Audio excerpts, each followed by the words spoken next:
यदा यदा ग्लानिर्भवति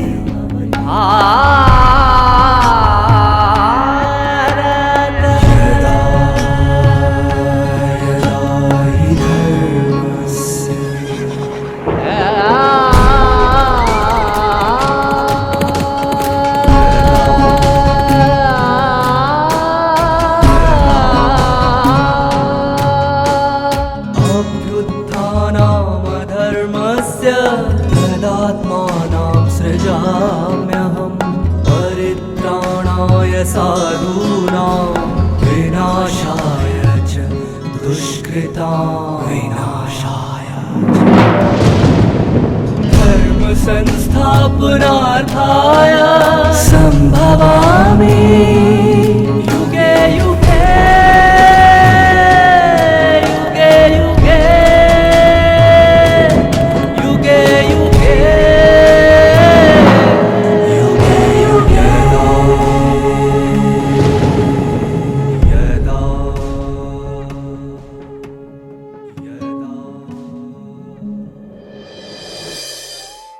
परमात्मा की प्राप्ति एवं ध्यान के लिए अक्सर मानव उपयुक्त समय का चुनाव करता है और यह प्रयास करता है कि इसी शुभ घड़ी में वह पूजा अर्चना का आरंभ करे, परमात्मा को याद करने का और उनसे नाता जोड़ने का कोई उत्तम काल या समय नहीं हो सकता, परंतु हर वह क्षण जिसमें परमात्मा की याद स्थायी रहती है वही मनुष्य जीवन का सर्वश्रेष्ठ एवं शुभ क्षण है। ओम शांति। सर्वशास्त्रमय शिरोमणि सर्व सनातन सत्य की प्रेरणादायिनी हर मनुष्यात्मा के लिए आसानी से आध्यात्म शक्ति को समझने की अद्भुत प्रेरणा देने वाली और मनुष्यात्मा को परमात्मा के साथ मिलाने वाली, परमात्मा के मुखारविंद से उच्चारित अद्भुत ज्ञान गाथा श्रीमद् भगवत गीता, जिसके बारे में जितना भी सुनो, जितना भी बखान करो, कम ही लगता है और कभी ऐसे नहीं लगता कि ये खत्म हो जाए। नहीं, इतना सुकून मिलता है, इतना आनंद अनुभव होता है। मैं समझती हूँ जिन्होंने भी गीता ज्ञान को आत्मसात करने का प्रयास किया होगा उनको भी उस परमानंद की अनुभूति हुई होगी। तो उस परमानंद को और गहरा करते हुए अभी तक थोड़ी सी भी अगर उलझन रही होगी कि दक्षिणायन में शरीर छोड़े या उत्तरायण में कौन सा श्रेष्ठ है, कौन सा कनिष्ठ है, ये परमात्मा ने क्या बता दिया कि अभी हमें कैसे ये पता चलेगा कि हमारा अंतिम श्वास कब छूटेगा। अगर थोड़ी सी भी ऐसी उलझन रही होगी तो चलिए आगे के श्लोक में परमात्मा ने बहुत सरल तरीके से उन भावों से भी हमें मुक्ति दिला दी है। बहुत स्पष्टता से परमात्मा ने जो बात समझाई है, शुक्ल कृष्णे गति हेते जगतः शाश्वते मते एकया यात्यानुवृत्ति मान्यया वर्तते पुनः।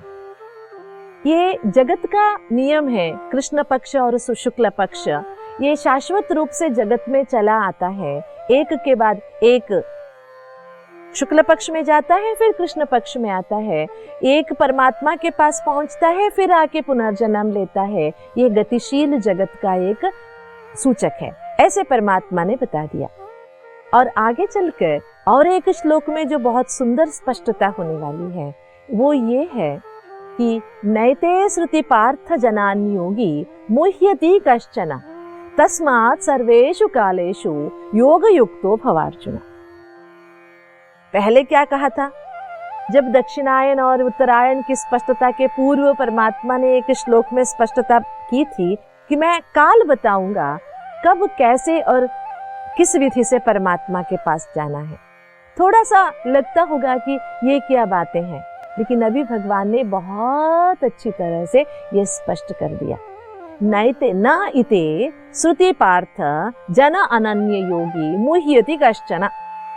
ये दोनों मार्ग को जानने वाले, देवागमन और पितरागमन, उत्तरायण और दक्षिणायन, इन दोनों गतियों को जानने वाले योगी आत्माएं इन दोनों की आकर्षण में नहीं पड़ते, इनके प्रभाव में नहीं आते। इसलिए तस्मात्, इसलिए सर्वेषु कालेषु योग युक्तो भवार्जुन। जो योगी होता है, ये प्रापंचिक नियम जो जगत में बने हुए हैं, दक्षिणायन उत्तरायण काल की जो प्रलोभन है, इन प्रलोभन में, इन बातों में योगी आत्माएं कभी नहीं पड़ती। इसलिए मैं कह रहा हूं हे अर्जुन, तस्मात् सर्वेषु कालेषु, सदा काल के लिए योग युक्तो भवार्जुन। मेरे साथ तेरा योग लगा रहे, योग युक्त कर्म करता रहे, योग के साथ कर्म करता रहे, बस। दोनों मार्गों को जानने वाले भी उनमें कभी फंसते नहीं हैं। ये ज्यादा है, ये ज्यादा है, ये करना है, ये करना नहीं है, इसके प्रभाव में नहीं आते। तो हमको भी नहीं आना है। हम तो सच्चे योगी हैं, परमात्मा प्यारे हैं, परमात्मा की नजर हम आत्माओं पर पड़ी है। इस कारण से हम गीता ज्ञान को समझ पा रहे हैं। तो ये शुक्ल पक्ष कृष्ण पक्ष की क्यों हम जंजाल में पड़े। बस हमारे पिता परमात्मा इन सब गतिविधियों से ऊपर रहने वाला, जहाँ ना सूरज है ना चांद है, सूरज और चांद के कारण ही तो शुक्ल पक्ष कृष्ण पक्ष होता है ना। जब सूरज चांद से ऊपर रहने वाले परमात्मा हमारे पिता है, हम उनके संतान आत्माएं हैं, शाश्वत रूप से हम आत्माएं परमधाम के निवासी हैं, तो इन सब पछाड़ों में हम पड़े ही ना। सदैव हम परमात्मा के साथ अपना संबंध बनाए रखें, तो बस जीवन बंधन से मुक्त हो ही जाएंगे। और आगे चलकर जो बातें हम सुनेंगे वो भी बहुत अर्थपूर्ण है। वेदेषु यज्ञेषु तपः सूचैव दानेषु यत् पुण्य फलम प्रदिष्टम अत्येत तत्सर्वमिदं विदित्वा योगी परम स्थानमुपैति चाद्यम। वो क्या कहता है? यज्ञेषु तपेषु दानेषु वेदेषु, माना यज्ञ से, तप से, वेद से, दान से जो पुण्य फल मिलता है, इन सभी पुण्य फलों को अतिक्रमण करते हुए, माना उसको लांघते हुए, उन सब की सीमाएं लांघते हुए, तत्सर्वमिदं विदित्वा, सबको त्यागते हुए, सबका अतिक्रमण करते हुए जो योगी आगे बढ़ता है, वो स्थानमुपैति चाद्यम, अतिश्रेष्ठ परम स्थान को प्राप्त करेगा, मेरे नजदीक आ जाएगा। अर्थात परमात्मा ना तो तपस्या से न मिलता है, न यज्ञ से मिलता है, न दान से, न पुण्य से। लेकिन जब मनुष्यात्मा थोड़े थोड़े थोड़े पुण्य करते हुए परमात्मा को जानने के लिए अपने आप को तैयार कर लेता है, एक बार परमात्मा से उनकी अनुसंधान हो गया, वो परमात्मा से जुड़ गया, तो ये जो भी हमने भक्ति में बहुत सारी विधियां बना के रखी है, जिसको कर्मकांड कहते हैं, इन सब से वो ऊपर उठ जाता है और वो बहुत ऊंचा स्थान ग्रहण कर लेता है। एक ही दिन में होने वाला नहीं है ये। समझो, हम सुनते हैं ना शास्त्रों में कि मैं तेरे को मेरे खजाने में जितने भी संपदा है सब दे दूंगा, तू मुझे सशरीरी स्वर्ग में भेज दे। ऐसे कहते हैं ना। कहने पर भेजा भी विश्वामित्र जी ने, लेकिन वो जा नहीं सका। इसलिए भगवान ने बहुत अच्छी बात ये समझाई है, धीरे धीरे धीरे, थोड़ा थोड़ा थोड़ा करते हुए हमें परमात्मा के ही पास पहुंचना है। इन चीजों से ऊपर उठकर जाना है हमको। हम एक ही दिन में परमात्मा को पा लेते हैं ऐसे नहीं है, लेकिन परमात्मा के प्रति हमारा विश्वास अगर स्थिर है तो धीरे धीरे ही सही हम परमात्मा के नजदीक पहुंच जाएंगे योगी बनकर। इसलिए कभी भी निरंतरता को छोड़ना नहीं चाहिए। व्यावहारिकता में हम एक छोटी सी कहानी सदैव सुनते आए हैं ना। एक व्यक्ति के घर में एक मुर्गी थी, वो रोज एक सोने के अंडा देती थी। वो सोने का अंडा बेच के आता था, उससे बहुत सकुशल परिवार चलाता था। लेकिन उसके मन में एक दिन लालच जाग उठी। उसने सोचा कि रोज एक अंडा देती है, इसको काट दूं तो शायद इसके पेट के अंदर बहुत सारे अंडे होंगे, एक साथ मैं शाहूकार बन जाऊंगा। उसने उस मुर्गी को काट डाला तो उसके अंदर तो खून के सिवा और कुछ था नहीं। रोज एक सोने के अंडा मिलना भी बंद हो गया। ऐसे एक छोटी सी कहानी बचपन से हम सुनते आए हैं। इसका एक शीर्षक हम बताते थे कि लालच बुरी भला है, मतलब लालच बहुत बुरी चीज है। इसी तरह परमात्मा भी यही कहते हैं, मैं बड़ा यज्ञ करके परमात्मा प्राप्ति को पालूंगा, मैं बहुत सारे दान करके परमात्मा को पालूंगा। इससे नहीं होगा। ये जो मनुष्यात्मा योगी बन जाता है, ये सब पुण्य कर्मों को भी लांघ कर, क्योंकि देखिए परमात्मा के बारे में जानने के लिए बहुत सारे विधियां हमने ढूंढ रखी है, लेकिन परमात्मा को पाने के लिए अंतरात्मा को ही परमात्मा को ढूंढना पड़ेगा। और जब परमात्मा आकर खुद का परिचय देते हैं, तभी ही मनुष्यात्मा परमात्मा को समझ सकते हैं। न यज्ञ से मिल सकता, न तपस्या से मिल सकता है। ये तो परमात्मा ने स्पष्ट कर दिया। जिन्होंने इन सीमाओं को लांघ के परमात्मा की ओर आने की ठान ली और सदैव परमात्मा की ओर अपना संकल्प बनाए रखा, वो परमात्मा के नजदीक स्थान जरूर पालेंगे। तो अब हम लोग क्या करेंगे? तो हमारी भी यही इच्छा है।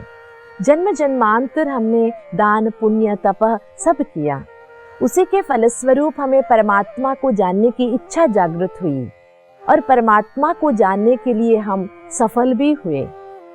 हम पिछले कर्मों को भूलेंगे नहीं, उसके बारे में हमें कोई तिरस्कार भाव नहीं है, लेकिन अभी हमारा लक्ष्य पिता परमात्मा की ओर है, जीवन दाता की ओर है।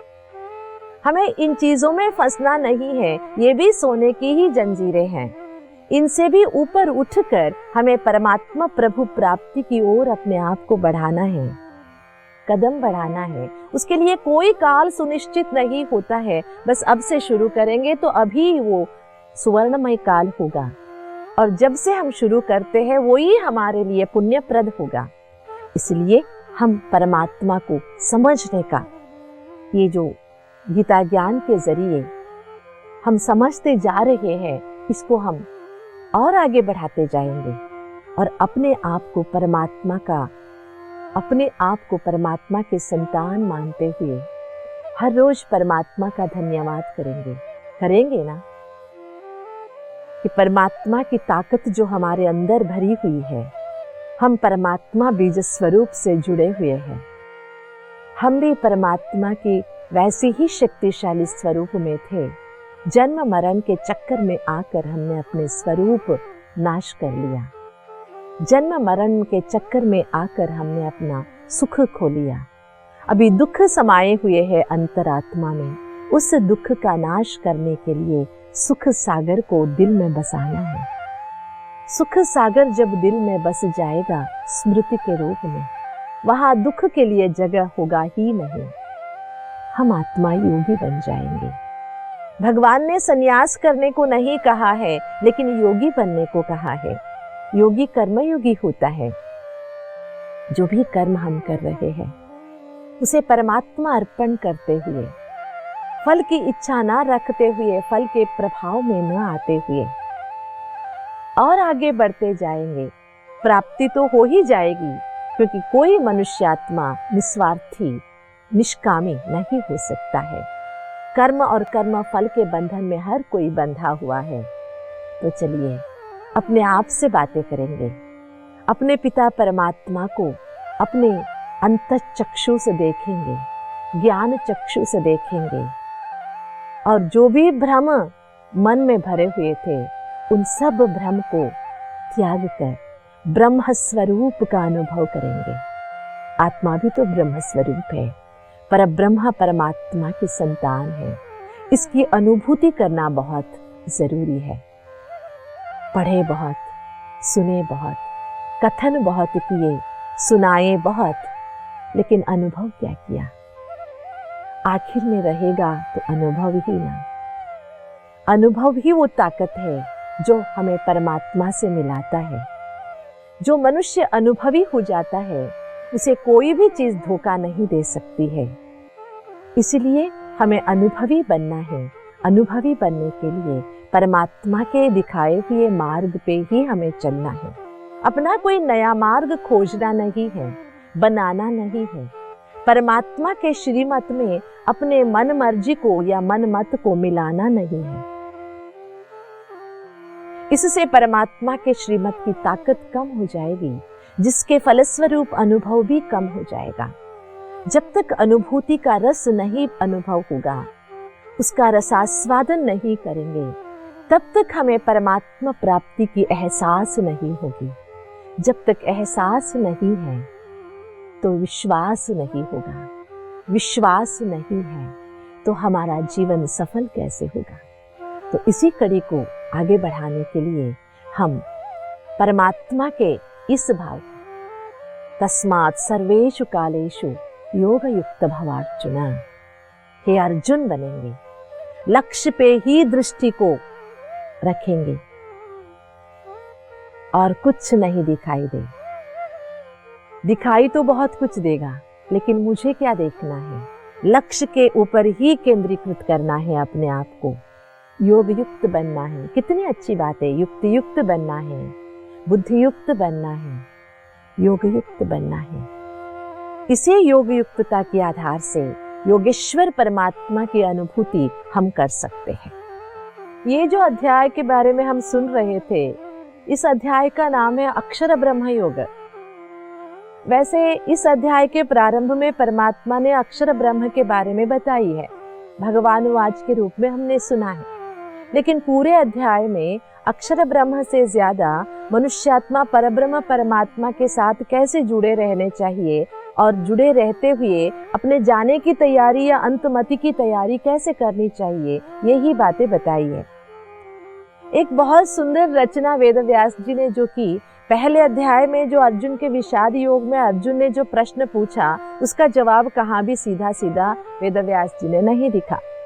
इसी अध्याय में भी यही बात हुई। अर्जुन के द्वारा 8 प्रश्न पूछवाया गया, लेकिन उनमें से एक ही प्रश्न के ऊपर जोर दिया गया जो हमारे अंतिम यात्रा की तैयारी की बातें हो रही थी।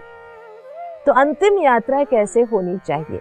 अंतिम यात्रा के लिए कहाँ भी ये नहीं कहा गया कि तुम ऐसी पूजा करो, ऐसी प्रार्थना करो, ऐसा दान करो, लेकिन अंत में यही तो बताया गया, धीरे धीरे तुम सारे बंधनों से, द्वंद्वों से मुक्त होते ऊपर आ जाओ, परब्रह्म परमात्मा में ही अपने मन को लगा लो।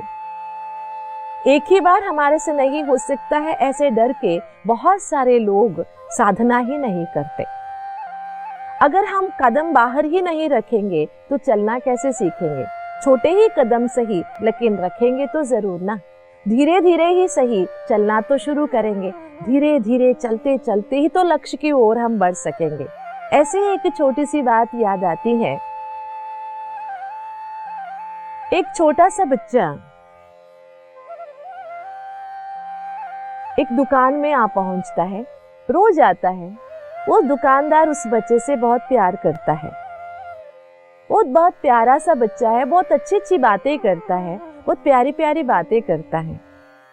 दुकानदार उस बच्चे से पूछता है, बच्चे तेरे को क्या चाहिए? मेरे एक हाथ में 10 रुपए हैं, एक हाथ में 100 रुपए हैं, तेरे को कौन सा चाहिए? तो वो बच्चा कहता है, मुझे 10 रुपए ही दे दो। बस वो 10 रुपए लेके भाग जाता है। ये कई बार पुनरावृत्ति हो चुकी होती है। उस दिन जब बच्चे का और दुकानदार का ये वार्तालाप चल रहा था, वहां पर एक पंडित भी मौजूद थे। उन्होंने देखा ये बच्चा कैसा बुद्धू है, जब उसको आसानी से 100 रुपया मिल रहा था उसने 10 रुपया ही ले ली। बाद में दुकानदार से इसी के बारे में बातें करता है, तो दुकानदार दिखाता, देखिए वहां वो 10 रुपए लेके यहाँ से भाग के गया और वहां आइसक्रीम खरीदा और बहुत मजे से आइसक्रीम खा रहा है। और ये पंडित जी के मन में ये बात आती है कि फिर भी ये बातें मुझे कुछ हजम नहीं होती है, ये सच में ये बालक बुद्धू होगा, जब 100 रुपया मिल रहा है तो क्यों नहीं लिया। तो वो जाके बालक से मिलते हैं और कहते हैं तू कैसा बुद्धू बालक है, जब दुकानदार तेरे को 100 रुपया दे रहा था तो तूने क्यों 10 रुपया ले ली। तो उसने कहा कि मेरी औकात इतनी है, हैसियत भी इतनी है, मैं 10 रुपया ही लेता हूं, बस मेरी खुशी इसी में है। पंडित जी, अगर आपकी बात मानकर आज मैं दुकानदार से 100 रुपया ले लेता ना, तो दोबारा दुकानदार मेरे से कभी नहीं पूछता तुझे 10 रुपया चाहिए या 100 रुपया। जैसे दुकान के पास पहुंचता तो मुझे वहीं से भगा देता हूं। लेकिन आपको पता है, ऐसे 10-10 रुपया करके अब तक मैंने हजारों रुपया ले ली है दुकानदार से। और आज मैं आइसक्रीम खा रहा हूं, लेकिन वो 10-10 रुपया मिला के मैंने रखा है जो मेरे फीस के लिए काम आया है। अगर मैं एक बार दुकानदार के कहने पर 100 रुपया ले लेता तो दोबारा वो मुझे कभी नहीं देता, क्योंकि मुझे लालची समझता।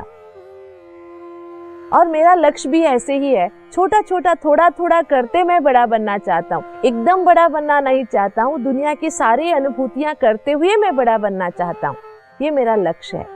बालक की ये समझदारी की बातें सुनकर पंडित हैरान रह जाते हैं।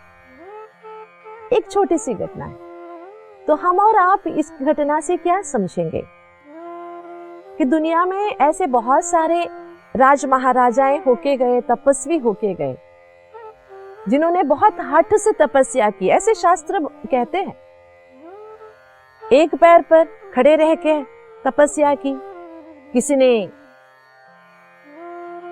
अमरत्व की मांग की, किसी ने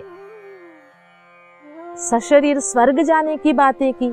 ऐसे बहुत सारी चाहनाएं रखी, लेकिन कोई भी पूरा नहीं हुआ। जैसे कि भस्मासुर मोहिनी की कथा हम सुनते हैं, ऐसे बहुत सारी कहानियां। इससे हमें समझ में क्या आता है, जो भगवान ने यहाँ 8वें अध्याय के इस अंतिम श्लोक में हमें समझाई, कि हमें हर रोज ये जो स्थूल सीमाएं हमने बना के रखी है, इन सीमाओं का उपक्रम करते हुए, अतिक्रम करते हुए परमात्मा की ओर धीरे धीरे ही सही आगे बढ़नी चाहिए। हमारे ही बनाए हुए, हमारे ही बुने हुए इन जालों में हमें फंसना नहीं चाहिए। तभी हम कर्म बंधनों से मुक्त हो सकते हैं और बंधनातीत रहने वाले, सर्व बंधनों से मुक्त करने वाले मुक्तेश्वर परमात्मा से मिल सकते हैं। तो मुक्तेश्वर परमात्मा से मिलने की ये कामना कभी खत्म ना हो, और परमात्मा से मिलने के लिए हम हरेक आत्माएं अपनी छोटी सी पुरुषार्थ की कदम आगे बढ़ाते रहे। बढ़ाते बढ़ाते जरूर हम परमात्मा के दिल में अपना स्थान बना ही लेंगे। ओम शांति। गीता ज्ञान आत्मा को परमात्म वरदान के रूप में मिली ऐसी अद्भुत ज्ञान गाथा है, जो आत्म ज्योति को प्रकाशित करके मनुष्य को देवत्व प्रदान करती है।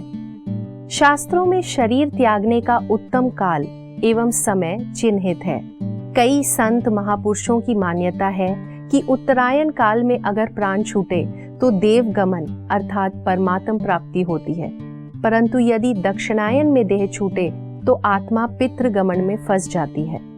परंतु परमात्मा गीता द्वारा इन सभी तथ्यों को स्पष्ट करते हैं कि जो सच्चा योगी है वह ऐसे किसी काल, युग एवं समय के प्रभाव में नहीं पड़ता। परमात्मा को पाने का कोई उत्तम काल या शुभ घड़ी नहीं है। प्यारे प्रभु को पाने का एकमात्र साधन है उनकी श्रीमत को जीवन में उतारकर निरंतर उनकी याद में स्थिर रहना और उनसे प्रेम पूर्वक नाता बनाए रखना। परमात्मा यह स्पष्ट करते हैं कि तपस्या एवं दान से भी बड़ा पुण्य योग युक्त अवस्था में स्थिर रहने से मिलता है।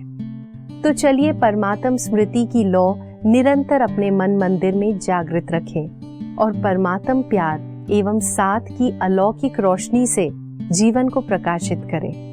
ओम शांति।